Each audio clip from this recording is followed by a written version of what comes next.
let's talk about a completely different console. Switch 2 has some amazing numbers, Cress. Yeah, I mean, just quickly, Nintendo announces the earnings seasons, as probably people know, but the Switch 2 is off to a really strong start, like 10 million units, which is almost double what Switch 1 was at this point. So, of course, Switch 1 had huge supply chain issues and stock issues, but nonetheless, we haven't even hit the holiday season yet, and usually they double the sales over the holidays, so we could see them exiting the year with 20 million units sold.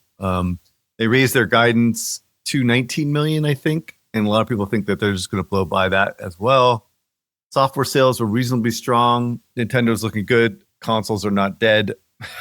Many people want that to believe. So, yeah, it should have a great holiday. Yeah, I saw the raising the forecast number. Super impressive.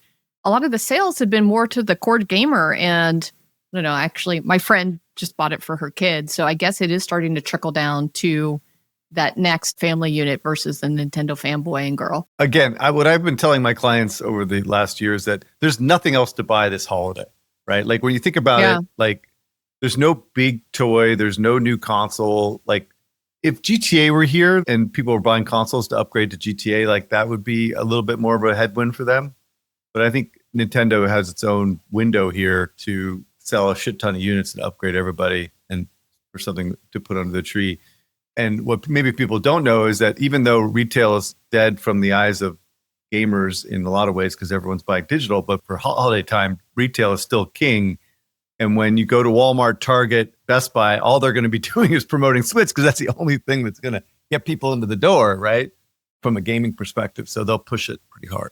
Yeah, my toy friends, who I still have all my friends in the toy industry, are just, they've said the last year has been miserable because of the tariff talk. And it's just like really decimated the toy industry. To your point about from a toy perspective, it's very difficult to have like that killer toy on shelf this year with the tariff situation for them. I feel bad, which is why I do software and not physical goods anymore. All right. Well, speaking of another, basically a digital toy that's going to most of the kids in the world. And funny, I was at Target and I saw a big giant display stand for Roblox gift cards. So here's what's going on with I call it the paradox of Roblox. They're in their Q3 earnings from October 30th. So kind of like last week. The numbers were really astonishing. It was their best ever numbers on a lot of metrics. And still shockingly bad on others, like losses of 257 million. The stock is down 20% as of yesterday close of business. I didn't look it up this morning, so I'm going to do my best Crest impression. I think you're going to say the reason for all of this that the investors are sick of, those margins not being where they need to be, and let's make some fucking money, guys. Right? Is that what you're going to say? Basically. So they are making progress on market share. They now capture 3.2% of the global gaming bookings, up from 2.3% from the previous year. They stated their goal being 10% of the global gaming market. So 3 games are driving most of it: Grow a Garden, Steal a Brain Rot, and 99 Nights in the Forest. But 7 of the top experiences reached more than 10 million DAUs during Q3. And so it was those plus, a bunch of other ones. They've paid out $1 billion to creators year to date, so in 9 months, which is pretty impressive. APAC drove most of the growth, but Crush, you're going to love this. The US and Canada had an increase in 47% in hours played. So we are seeing some Western market growth. And I don't know what number to be the most impressed with. Maybe it's DAU, but Phil, you put in all the charts. So can you walk us through those? Yes. So 103% year over year growth and free cash flow to $443 million, $46 million adjusted EBITDA. Whew.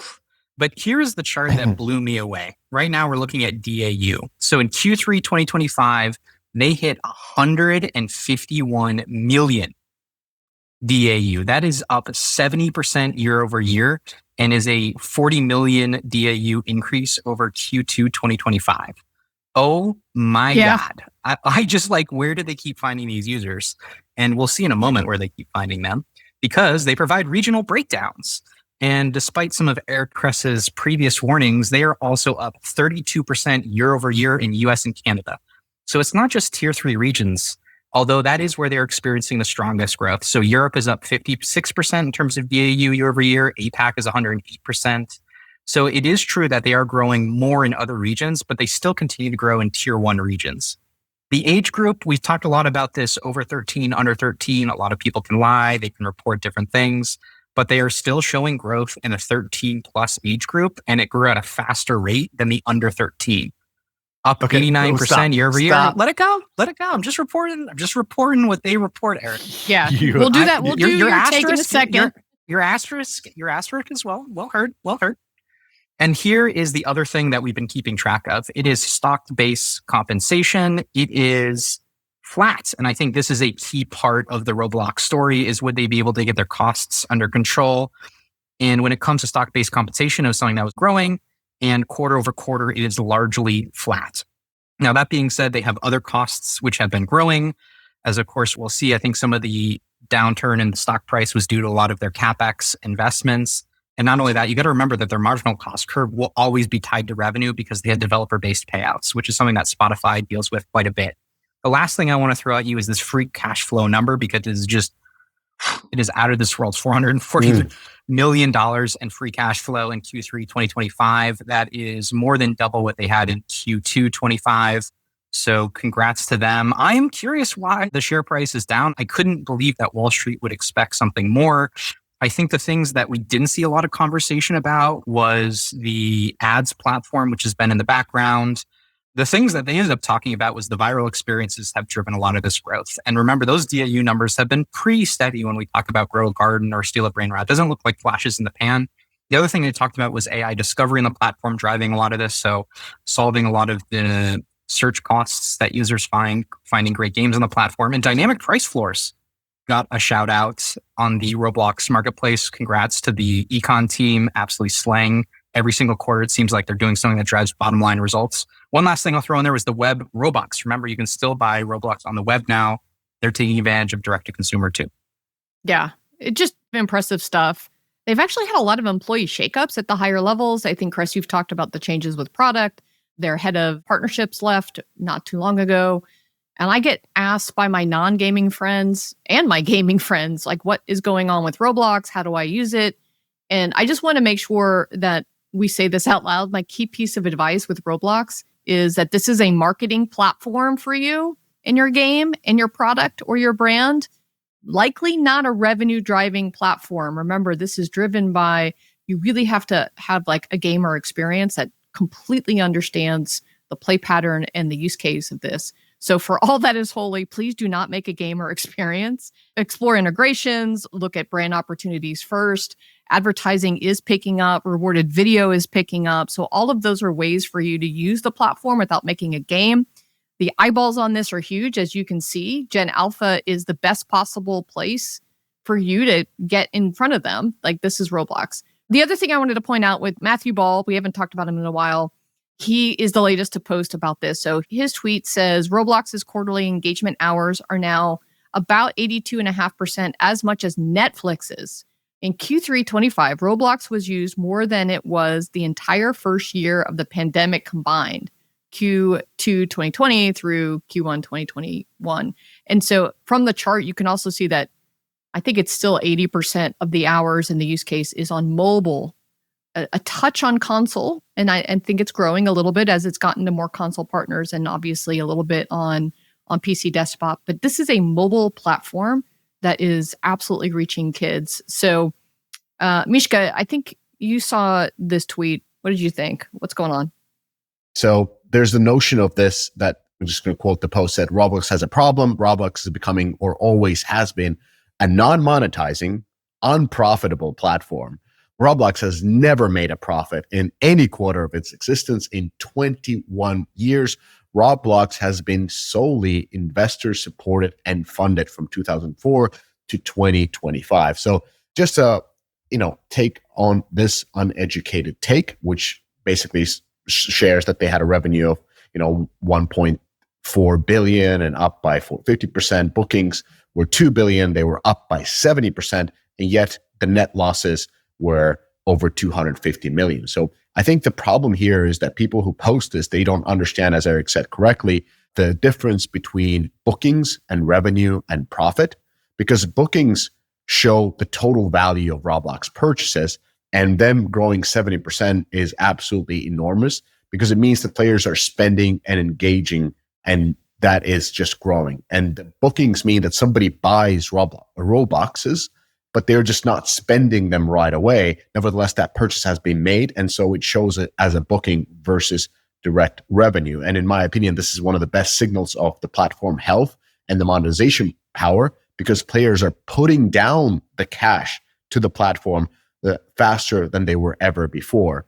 However, Roblox defers most of this into future revenue, and that is why the growth of these purchases not immediately seen as a hit in the income statement. And so revenue is what actually is recognized from the players consuming these Robuxes. And even there, we can see 50% increase year over year. It's very stellar. And although the bookings are trailing, it means that there's a deferred revenue that is ballooning. So players will be spending more and those revenue will be growing. So the engine of spending of Roblox is very strong, but the delivery, meaning the conversion into recognized revenue, has a time lag, and that's more of an accounting problem than the actual platform problem.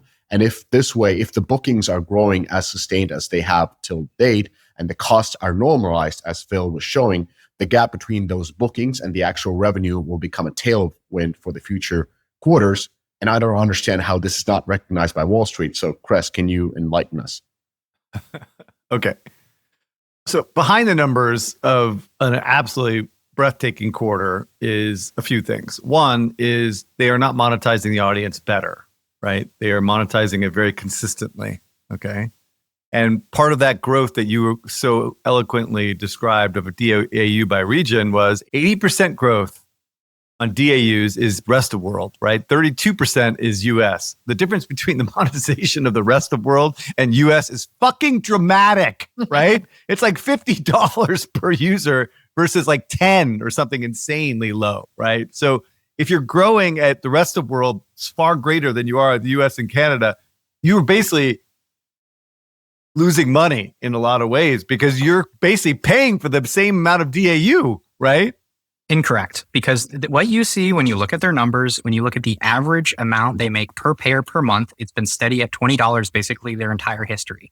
So when they should be adding more and more unprofitable cohorts from those tier 2 and tier 3 regions, due to those compositional effects that you just described, which are true, the differences in monetization between region are dramatic.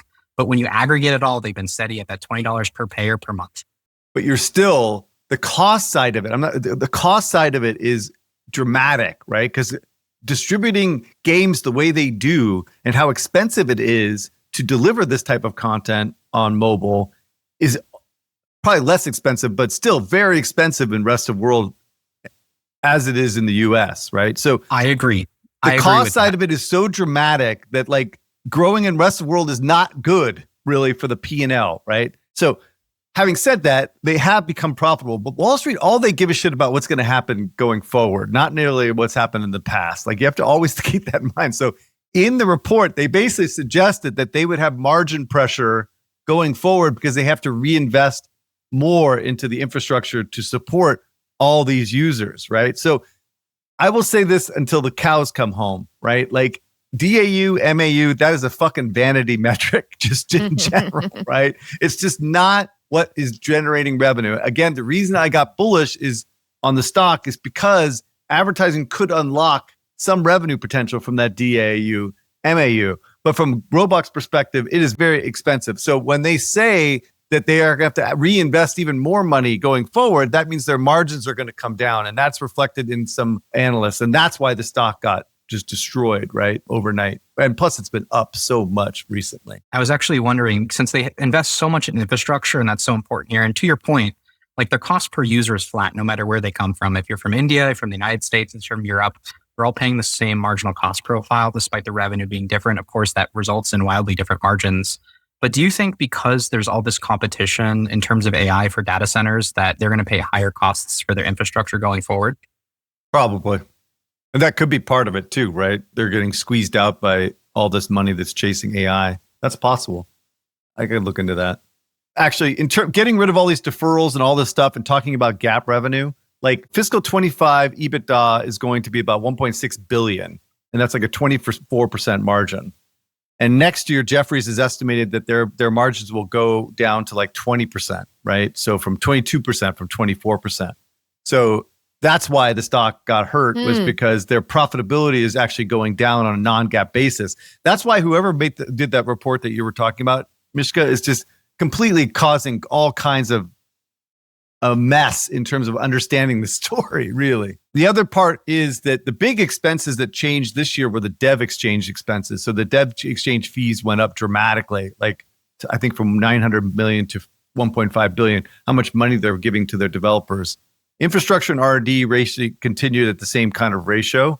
But again, they're not showing as much leverage on these investments as they could, right? Because the revenue is not growing as much as the expenses. Revenue is growing faster than the expenses, but not enough to really improve marginal profit. So anyway, but they are profitable. That is pretty clear. And again, margins are expected to decline next year. So again, what they need to do is see profitable growth, right? That's critical in the stock market, right? And that's what they need to see. And they're not seeing that if they're saying that they're going to increase spend next year, right? And so what I'm hoping is that advertising will start to kick in, although it's going to take time and to scale it in a way, and they have an audience issue. But that's kind of like the hope in terms of scaling and like leveraging all this DAU, MAU. I've talked to some of the Roblox developers, and the advertising revenue that they are seeing from this advertising program is extremely low. It's like 1/10 of what mobile. Isn't rewarded video, didn't it just kind of kick in, and a lot of people are in beta, and yeah, it's going to take a while. Yeah. I mean, it could be years. Exactly. And the developers, they're 12. For them, a year is a long time. It's like, I know, but I just mean like it's on paper it makes all the sense because everything is an ad network, as we know.